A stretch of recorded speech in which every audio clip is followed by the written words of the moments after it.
না করব অ্যাপেন্ডিসাইটিস নিয়ে। মূলত এই স্লাইডগুলো এই পিডিএফগুলো হচ্ছে আমাদের চট্টগ্রাম নার্সিং কলেজের ম্যামদেরই।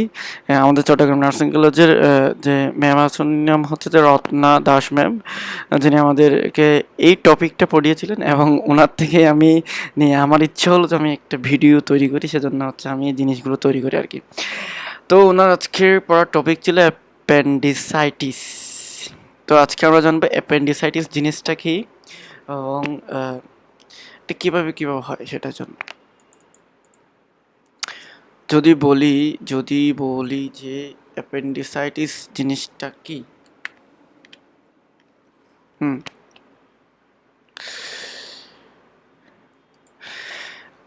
অ্যাপেন্ডিসাইটিস জিনিসটা কি, এই জিনিসটা বুঝতে হলে আমাদেরকে কি বুঝতে হবে? প্রথমে অ্যাপেন্ডিসাইট কি?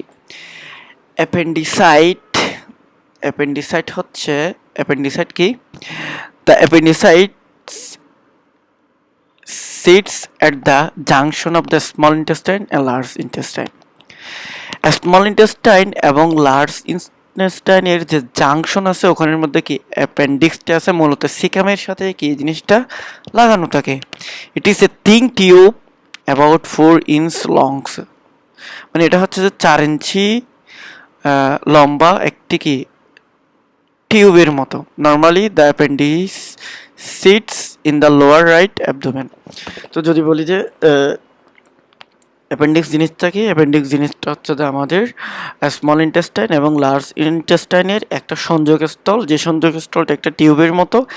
এই টিউবটার মধ্যে ইনফ্লামেশন হলে আমরা বলি অ্যাপেন্ডিসাইটিস। তো এই যে অ্যাপেন্ডিসাইটিস যে অঙ্গটা আছে ওটা হচ্ছে যে মূলত সিকামের সাথেই লাগানো, একটা 4 সেন্টিমিটার লম্বা, অনেক জায়গায় আছে 7 সেন্টিমিটার।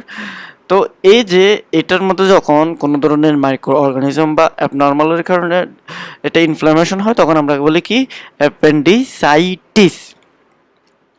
এখন এই অ্যাপেন্ডিসাইটিস জিনিসটা আমাদের সাধারণত যারা 10 থেকে 20 বছরের মধ্যে আছি তাদেরই সবচেয়ে বেশি হয়ে থাকে।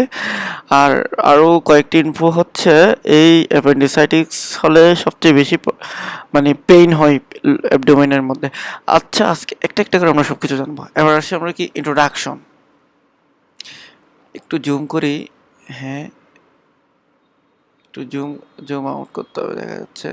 হ্যাঁ, যে appendicitis is an inflammation of the appendix. অ্যাপেন্ডিক্সের একটা কি inflammation. A finger-shaped pus that project from colon on the lower right side of abdomen. আমাদের অ্যাবডোমেনের মধ্যে 9টা রিজিয়ন আছে। 9টা রিজিয়নের মধ্যে যে রাইট সাইডের মধ্যে লোয়ার রাইট সাইড একদম নিচে করে যে পার্টটা আছে ওই পার্টটার মধ্যেই কি থাকে আঙ্গুলের মতো, আমাদের যে হাতের আঙ্গুলের মতো একটা কি আছে, ওখানের মধ্যে একটা শেপ আছে যেটা হচ্ছে যে সাধারণত কোলন থেকেই বের হয়, যেটাকে আমরা অ্যাপেন্ডিক্স নামেই চিনি। এবং ওই অ্যাপেন্ডিক্সের মধ্যে যদি ইনফ্লামেশন হয় যেটাকে আমরা কি বলি অ্যাপেন্ডিসাইটিস বলি। অ্যাপেন্ডিসাইটিস কজেস পেইন, ভীষণ পেইন হয়। যাদের হয়েছে ওটা কিন্তু জানে। The lower right abdomen, lower right অ্যাবডোমেনের মধ্যে একটা কি ভীষণ পেইন হয়ে থাকে। However it is in the most people pain begins around the navel and then moves. সাধারণত প্রথমে কোথায় থেকে নেভেল মানে নাভি থেকেই এই পেইনটা শুরু হয় এবং পরবর্তীতে কি এটা ছড়িয়ে পড়ে।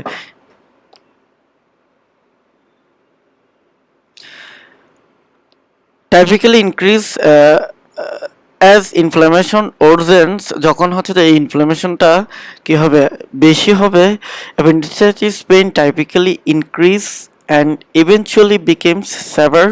Although anyone can develop appendicitis, most often it occurs in people between the ages of 10 and 10 to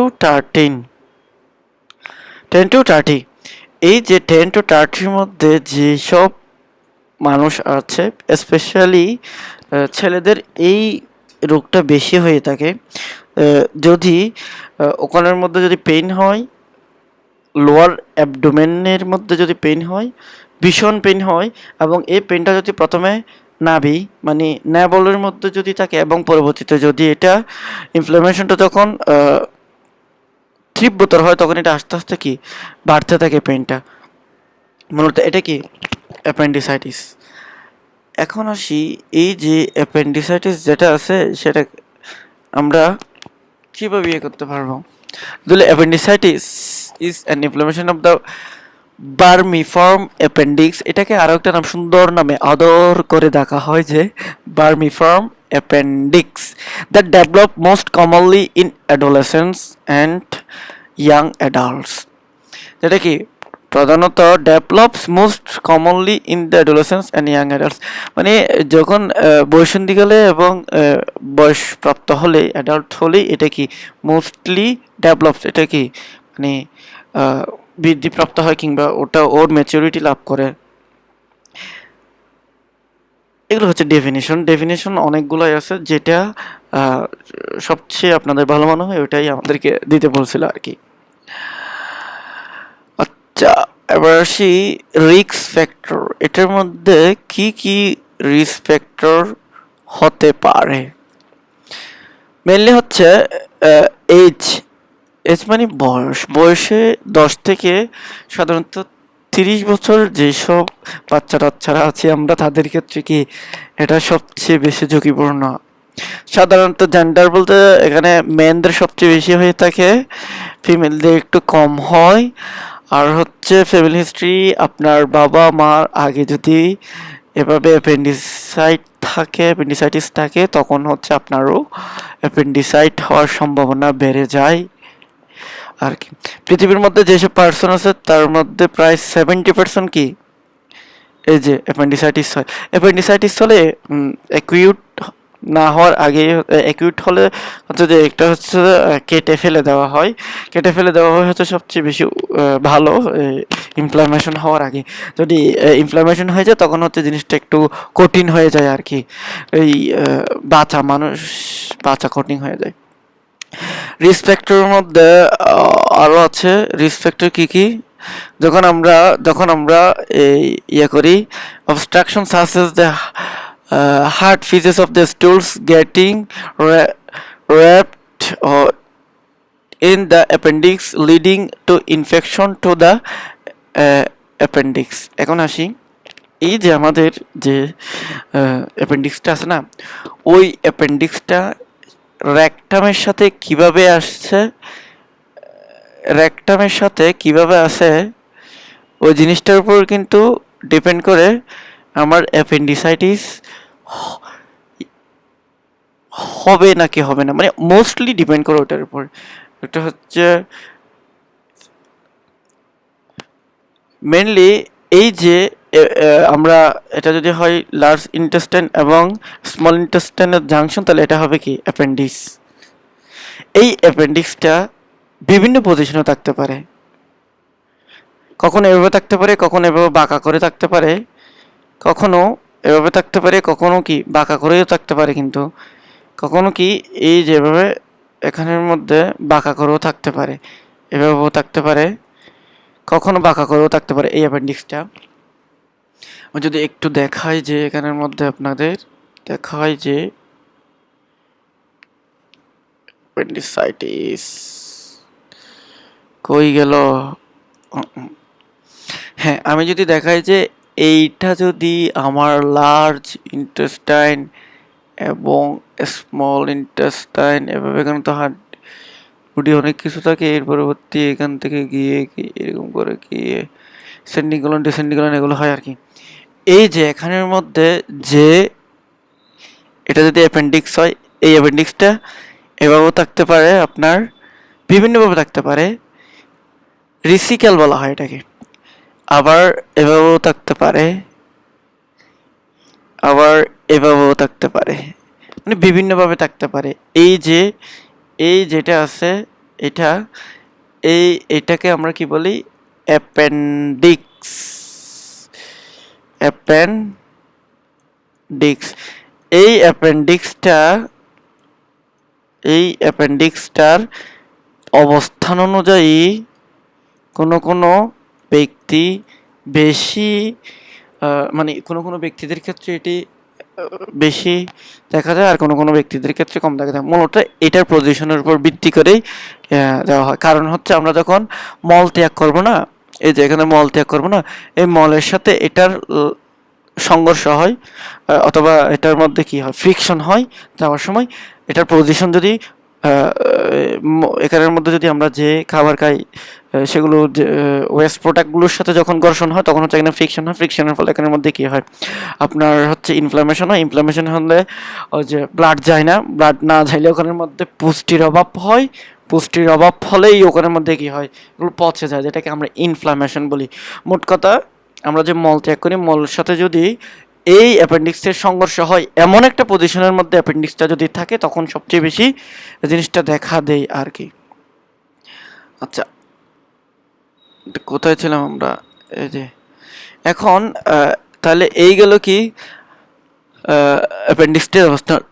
previous abdominal surgery, হ্যাঁ, আপনার যদি আগে অ্যাবডোমিনাল সার্জারি থাকে তখনও কিন্তু এটা হতে পারে। লোয়ার ফাইবার ডায়েট, হ্যাঁ, ফাইবার ডায়েট মিনস হচ্ছে আমরা যে খাবার খাচ্ছি সেগুলোর মধ্যে আঁশ জাতীয় খাবার আছে কিনা সেটা আমাদের মেনটেন করতে হবে। যদি লো ফাইবার ডায়েট মানে হচ্ছে কম আঁশ জাতীয় খাবার খাই, তখন কিন্তু এই যে আমাদের জিনিসটা আছে না, আমাদের অ্যাপেন্ডিসাইট হতে পারে। কারণ হচ্ছে আমরা যে খাবারগুলো খাই সেখানে যে ফাইবার থাকে, এই ফাইবারটা আমাদেরকে মল তৈরি করতে কী করতে সাহায্য করে। তো এই মল তৈরি করতে সাহায্য করে, মলে একদম কি যেসব উপাদান সঠিকভাবে থাকা দরকার সেগুলো থাকবে না যদি হচ্ছে লো ফাইবার জাতীয় আমরা খাবার খাই। ওই যে মল ঠিক না থাকলে আমার কি হার্ডেন হয়ে যাবে, হার্ডেন হয়ে গেলে যে অ্যাপেন্ডিক্সের সাথে আমরা কি লাগবে, ঘর্ষণের ফলে অ্যাপেন্ডিসাইটিস হয়ে যাবে আর কি। High intake or refined carbohydrate, হ্যাঁ, এখন হচ্ছে যে আমরা যখন বেশি পরিমাণে কার্বোহাইড্রেট জাতীয় খাবার খাবো, যখন বেশি খাবার খাবো তখনও কিন্তু জিনিসটা হতে পারে। এবার আছে পজিশন অফ অ্যাপেন্ডিসাইট,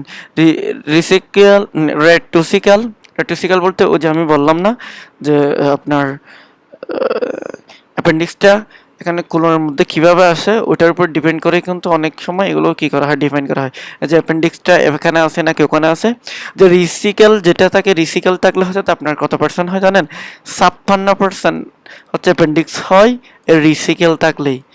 কোথায় থাকলে? রিসিক্যাল থাকলে। রিসিক্যাল কি ওই যে মলের সাথে সংঘর্ষ হয় এরকম একটা জায়গার মধ্যে থাকলেই আপনার কি হয়, এই জিনিসটা হয়ে থাকে। আবার যাদের ক্ষেত্রে উচ্চ রক্তচাপ থাকে, হাইপার টেনশন থাকে, তাদের ক্ষেত্রেও অ্যাপেন্ডিসাইটিস হতে পারে। ডায়াবেটিস মেলাইটাস থাকলেও কিন্তু এটা হয়ে যেতে পারে। এবার হচ্ছে ইথোলজি মিনস হচ্ছে কজেস, কেন এটা হয়ে থাকে। এই যে আমাদের যে ওই যে এখানে দিয়ে দিল যে ফিক্যালিট, মানে ওই যে আমরা মল ফিক্যাল যেটা বলি ওটার কারণ মানে হচ্ছে that occlude lumen of the appendix, kinking of the appendix. আবার হচ্ছে swelling of bowel wall, non obstructive cause, এগুলো হচ্ছে অবস্ট্রাকটিভ কজ। এখন হচ্ছে নন অবস্ট্রাকটিভ কজ, এটা কি? এটা হচ্ছে যে haematogenous spread of infection, vascular occlusion, trauma, diet lacking fibres, এগুলো হচ্ছে যে কারণ। সাধারণত এই যে ডায়েট লেকিং ফাইবার্স এবং হচ্ছে পূর্বে যদি কোনো সার্জারি হয় এবং ওই যে রেট্রোসিক্যাল যেটা আছে ওটার কারণে হচ্ছে সবচেয়ে বেশি এই যেটা আছে ওটা হয়, মানে অ্যাপেন্ডিক্স হতে পারে আর কি। আর হচ্ছে প্যাথোলজি, এটার প্যাথোলজি কি, এটা কিভাবে কাজ করে। যেহেতু ইথোলজিক্যাল ফ্যাক্টর মানে এখানের মধ্যে যে কোনো একটা হলে, একটা না কয়েকটা হলেই এখানের মধ্যে এগুলো হলে obstruct of the appendix lumen, অ্যাপেন্ডিক্সের মধ্যে যে লুমেনগুলো আছে সেগুলো কি হয়, অবস্ট্রাকশন হয়। ওখানের মধ্যে decrease flow of drainage of the mucosal secretion, ওখানের মধ্যে যে মিউকোসাল সিক্রেশন হয় সেটা কি হয়ে যায়, ডিক্রিজড হয়ে যায়। তো ডিক্রিজড হয়ে গেলে তাহলে ওখানের মধ্যে ঘর্ষণ হবে, ফ্রিকশন হবে, কারণ ওখানের মধ্যে যে মিউকোসাল সিক্রেশন না, মিউকোস কি করে, মিউকোস পিচ্ছিল করে, তো পিচ্ছিল না হলে ওখানের মধ্যে সংঘর্ষ হলে আপনার ওখানে কি হবে, ঘর্ষণ বল উৎপন্ন হবে, এখানে কোথাও ক্ষয়ে যাবে আর কি। ইনক্রিজ ইন্ট্রালুমিনাল প্রেশার ইন দ্য অ্যাপেন্ডিক্সের মধ্যে ইন্ট্রালুমিনাল প্রেশার বেড়ে যায়, বেশি কনজেনশন, এখানের মধ্যে কি কনজেনেশন হয়, বেশি কনজেনশন মানে একটু চুপসে যায় এটা। Decrease blood supply in the অ্যাপেন্ডিক্সের মধ্যে কি হয়, ব্লাড সাপ্লাইটা কমে যায়। Decrease supply of the oxygen and nutrition in the appendix, তো ব্লাড সাপ্লাই যেহেতু কমে যাচ্ছে তাহলে কি ব্লাড কি কি ক্যারি করে, অক্সিজেন এবং নিউট্রিশন ক্যারি করে, তাহলে ব্লাড যেহেতু কমে যাচ্ছে অ্যাপেন্ডিক্সের মধ্যে কি অক্সিজেন এবং নিউট্রিশনও কি হবে, কমে যাবে, ফলে কি হবে, নেক্রোসিস হবে, কোষের মৃত্যু হবে। তখন কি bacteria invade in the appendix, কোষের মৃত্যু হলে ওখানের মধ্যে কি হবে, ব্যাকটেরিয়া খুব সহজেই আক্রমণ করতে পারবে, and destruction of the cell membrane, এবং সেল মেমব্রেন কি রাপচার করে ফেলবে, এবং ওখানের মধ্যে ইনফ্লামেশন হবে, যেটাকে আমরা বলি অ্যাপেন্ডিসাইটিস। এবার আসি ক্লিনিক্যাল ফিচার, মানে কি সাইন এবং সিমটম, ওখানের মধ্যে কী কী সাইন এবং সিমটম থাকে। তো যদি বলি সিমটম কি, সিমটম থাকবে পেইন থাকবে, বাইরে ভাই এটা হলে সবচেয়ে বেশি পেইন হয়, এই যে পেইন মেইনলি হচ্ছে পেইন, ডায়রিয়াও হয়, কনস্টিপেশন মানে কি ওই যে কোষ্ঠকাঠিন্য হয়, যে আপনার কি ডায়রিয়া ডায়রিয়া আর হচ্ছে পেইন, এগুলো হচ্ছে যে মেইন। স্পেশালি কোথায় হয় জানেন, যে সেভারালভাবে হয় আম্বেলিক্যাল, ইনিশিয়ালি ফেল্ট ইন দ্য আম্বেলিক্যাল রিজিয়নের মধ্যে হয়, যে নাভির আশেপাশে কি হয় আপনার সবচেয়ে বেশি ব্যথা হয়ে থাকে আর কি।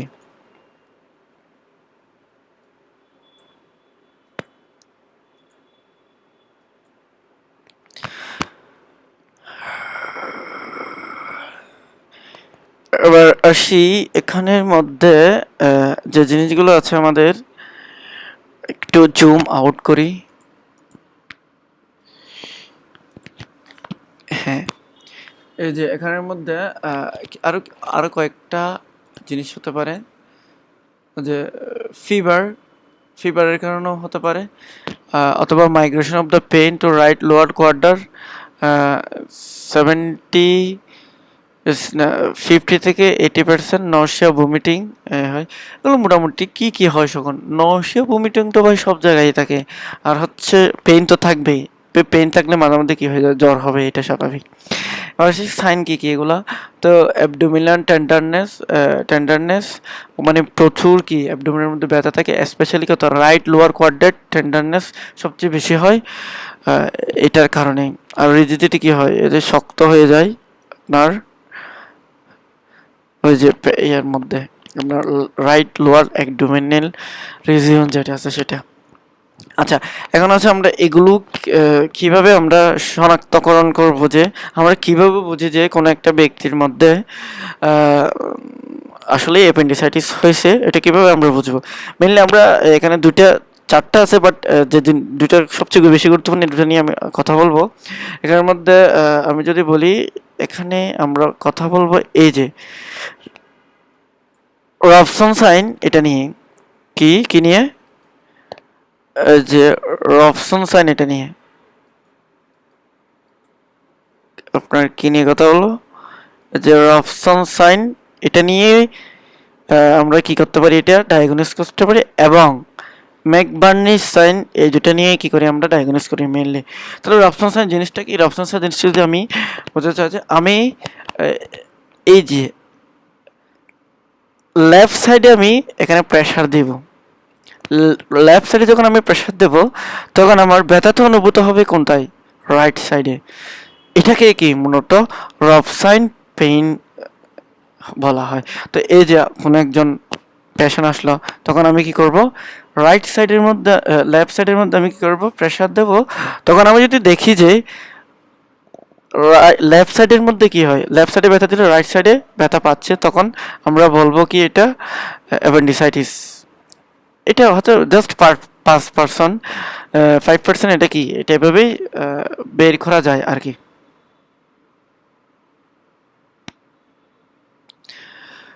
এবার আসি, রবসন সাইন তো পড়লাম, আর কয়েকটা আছে এখানের মধ্যে। রবসন সাইন, এর পরবর্তী কি আপনার আর কয়েকটা সাইন আছে, এগুলো একটু পড়ে ফেলি।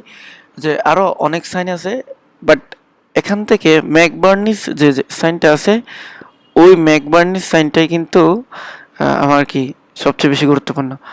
হ্যাঁ, এক্ষেত্রে কি করা হয়, এটা হচ্ছে কি ব্লুমবার্গার সাইন্স। এটা কিভাবে আইডেন্টিফাই করা হয়, এই যে লোয়ার যে অ্যাবডোমেনের রাইট সাইডের মধ্যে আমি একটা হাত দেব, এবং এই যে ন্যাবলের উপরে একটু হাত দেব। প্রথমে আলতো আলতো ভাবে দেবো, মানে আস্তে আস্তে দেবো। আস্তে আস্তে দেওয়ার ফলে যদি এখানের মধ্যে প্রচুর পরিমাণে কি, মানে অ্যাপেন্ডিসাইটিস হলে আপনার কি একটু করে দিলেই কি রোগী অনেক ব্যথা পাবে, মা রে বাপরে বলে কি কান্না করে শুরু করে দিবে এখানের মধ্যে আপনার। তো এভাবে কিন্তু শনাক্তকরণ করা যায়। আচ্ছা, সবচেয়ে ডেঞ্জারাস, সবচেয়ে ভালো হচ্ছে এই জিনিসটা, এই যে ম্যাকবার্নিস সাইন, এটা দিয়ে হচ্ছে সবচেয়ে বেশি কি করা হয় আপনার, এই জিনিসটা আইডেন্টিফাই করা যেতে পারে। যেমন এটা হচ্ছে আমাদের কি অ্যাবডোমিনাল, আমি যদি বলি যে এটা হচ্ছে অ্যাবডোমিনাল, আরেকটা হচ্ছে সুপাইন পজিশন উইথ দ্য নিস স্লাইটলি ফিক্সড এন্ড, এগুলো অনেক কথা হচ্ছে, আমি হচ্ছে আপনাদের যদি বুঝাই দিই যে কোথায় আছে ওই জিনিসটা, এটা যদি আমি বলি, এই যে স্লাইড হোম স্লাইড, এই যে আমাদের যে অ্যাবডোমেন আছে, অ্যাবডোমেনটা যদি আমি একটু আঁকি, যে অ্যাবডোমেনটা আমার কি সুন্দর হচ্ছে না কেন, আচ্ছা যাই হোক, এই যে এটা যদি আমার ন্যাবল হয়, এটা যদি আমার নাভি হয়, এই যে এখানে একটা আমাদের কি থাকে, এখানে একটা আমাদের একটা সুপিরিয়র এন্টেরিয়র ইলিয়াক পয়েন্ট থাকে।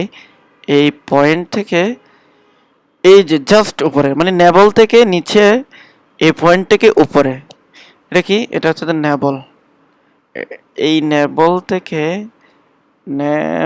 থেকে নিচে এবং সুপেরিয়র এন্টেরিয়র ইলিয়াক পয়েন্ট কি, superior anterior iliac iliac iliac point, এটা থেকে উপরে, নেবল থেকে নিচে, এই জায়গায় একটা পয়েন্ট পাওয়া যায়।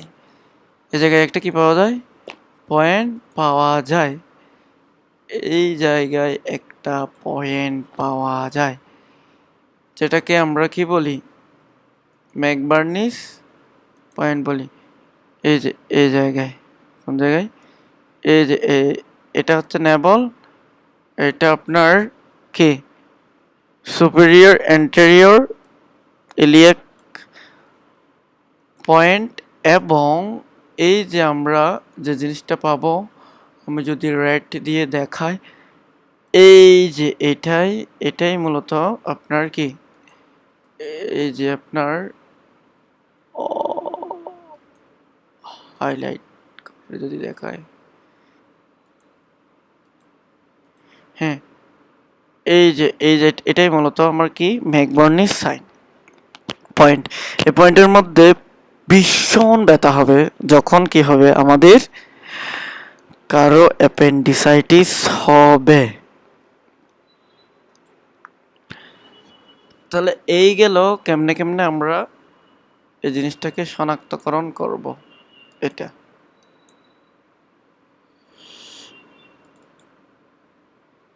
এবার আসি আমরা, হ্যাঁ, এই জিনিসগুলোকে আমরা কিভাবে সাইন সিমটম আছে না, ওগুলো কিভাবে মনে রাখতে পারি, এটার একটা ছন্দ দিয়েছিলেন আমাদেরকে ম্যাডাম। সেটা যদি বলি যে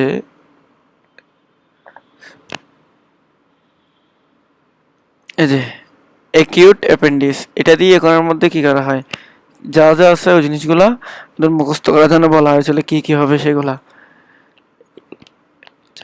আচ্ছা, এখানে আমরা বলবো যে কিভাবে এগুলো আমরা ডায়াগনোস করতে পারি এটা।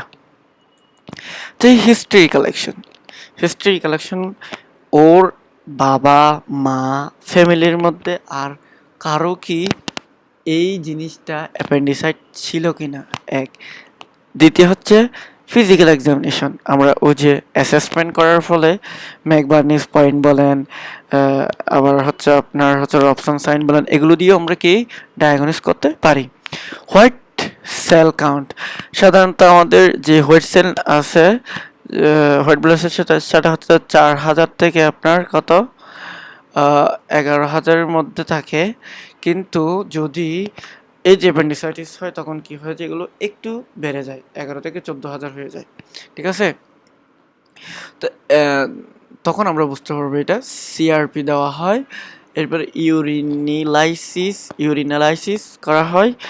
আবার হচ্ছে যে কমপ্লিট, ওইটাকে আমরা সিবিসি বলি আর কি, কমপ্লিট ব্লাড কাউন্ট, ওই টেস্টে দেওয়া হয়। সিটি স্ক্যান দেওয়া হয়, আলট্রাসোনোগ্রাফি দেওয়া হয়। USG is not accurate as CT, something difficult to see appendix. মোট কথা হচ্ছে এখানের মধ্যে পেশেন্টের হিস্ট্রি নেবেন, যদি থাকে আগে তাহলে বুঝে নেবেন তো ওর থেকে আছে। আর যদি দেখেন যে পেশেন্টের আগে ছিল না, ম্যাকবার্নি সাইন যেগুলো আছে এবং আপনার আরও একটা কি রবসন সাইন যেগুলো আছে, এগুলোর মাধ্যমে এবং এই যে এক্স-রে সিটি স্ক্যান, এগুলোর মাধ্যমেই হচ্ছে যে সিটি স্ক্যান আলট্রাসোনো এগুলো করলেই হচ্ছে আপনার কি মোটামুটি আমরা কনফার্ম হয়ে যায় যে ওই পার্সনটার অ্যাপেন্ডিসাইটিস হয়েছে, এটা আর কি। ম্যানেজমেন্ট, এবার আসি কি ম্যানেজমেন্ট সাধারণত কয় ভাগে করা যায়? ম্যানেজমেন্ট সাধারণত 3 ভাগে করা যায়। এটা হচ্ছে কি মেডিকেল ম্যানেজমেন্ট, সার্জিক্যাল ম্যানেজমেন্ট এবং নার্সিং ম্যানেজমেন্ট। তো আমরা যেহেতু নার্সিংয়ের স্টুডেন্ট, আমরা নার্সিং ম্যানেজমেন্টটাই পড়ি আপাতত। আমরা কি নার্সিং ম্যানেজমেন্টটাই পড়ি, হ্যাঁ পিওর।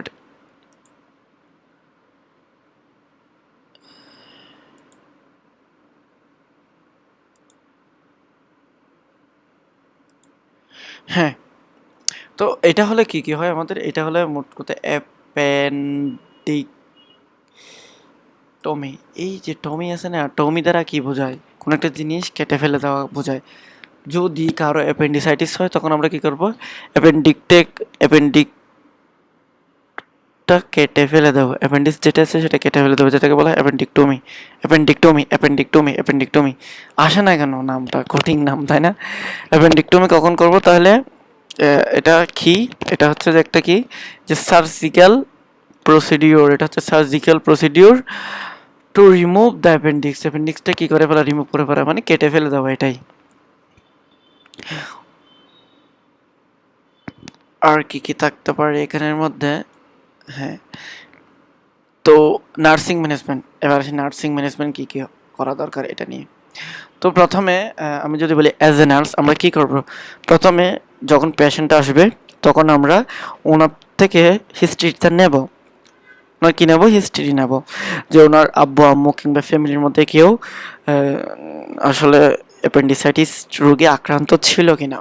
তো যদি ফ্যামিলি হিস্ট্রি থাকে তখন তো ভালো, এবং সাইন্স সিমটমের সাথে মিলে গেলে রবসন সাইন্স কিংবা ম্যাকবার্নি সাইন্স এগুলো করার পর আমরা শিওর হয়ে নেব যে এই পার্সনটার আসলে কী আছে, অ্যাপেন্ডিসাইটিস আছে।